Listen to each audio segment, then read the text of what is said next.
আসসালামু আলাইকুম। আমি রোমান আজাদ, জনজীবন চ্যানেলের পক্ষ থেকে আপনাদেরকে প্রীতি ও শুভেচ্ছা এবং ভালোবাসা জানিয়ে শুরু করছি। আজকের টপিক 2026 সালের এসএসসি পরীক্ষার্থীদের সমস্যা নিয়ে আপনাদের সাথে কথা বলব। আমিও একজন এসএসসি পরীক্ষার্থীর গার্ডিয়ান, সেই হিসাবে আমিও অনেকটা উদ্বিগ্ন। আমার মতো অন্যান্য গার্ডিয়ানরাও উদ্বিগ্ন এই কারণে, বিগত বছরের পরীক্ষার্থীরা 2 বছর হাতে সময় পেয়েছিল তারা পরীক্ষার প্রস্তুতি নিতে। দুঃখজনক হলেও এই বছরে যারা 10-এ লেখাপড়া করছেন, 10ম শ্রেণীতে 2026-এর পরীক্ষার্থী, তারা সময় পেয়েছে মাত্র 1 বছর।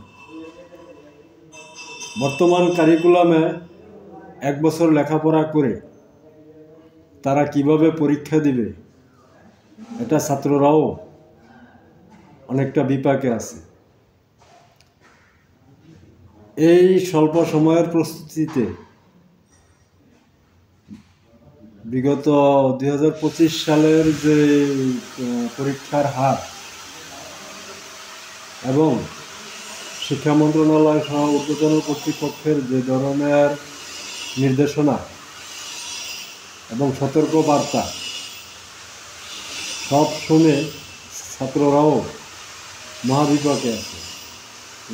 গার্ডিয়ানরা উদ্বিগ্ন এবং এদের ছেলেমেয়েদেরকে কীভাবে এই 1 বছরের প্রস্তুতিতে পাশ করানো যায় সে বিষয়ে দৌড়ঝাঁপের কোনো শেষ নেই।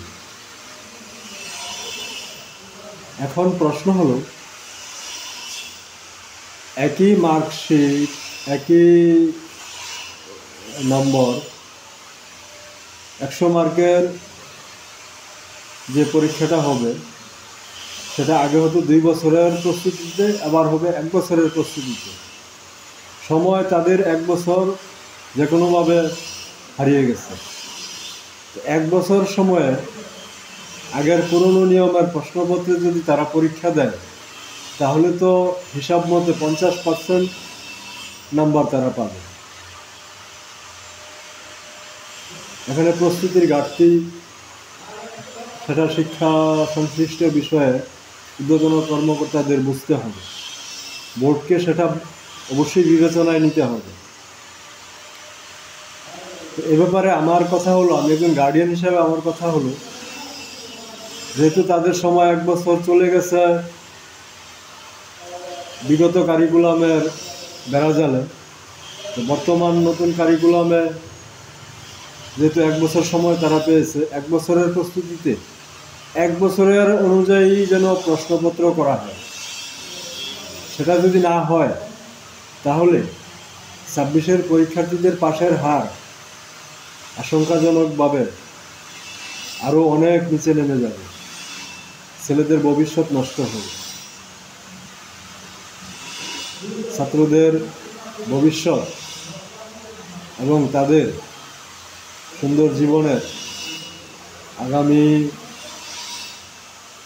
দিনগুলোতে যেন তারা উৎসাহ উদ্দীপনা নিয়ে লেখাপড়া করে যেতে পারে, লেখাপড়ার প্রতি এবং শিক্ষা বোর্ড তথা শিক্ষা সংশ্লিষ্ট সকল অফিস আদালত ঊর্ধ্বতন কর্মকর্তা কর্মচারী বৃন্দদের প্রতি যেন তাদের কোনো বিরূপ মনোভাব না আসে, সেদিকটা লক্ষ্য রেখে নতুন প্রশ্নপত্র যেন তৈরি করা হয়। ধন্যবাদ সবাইকে।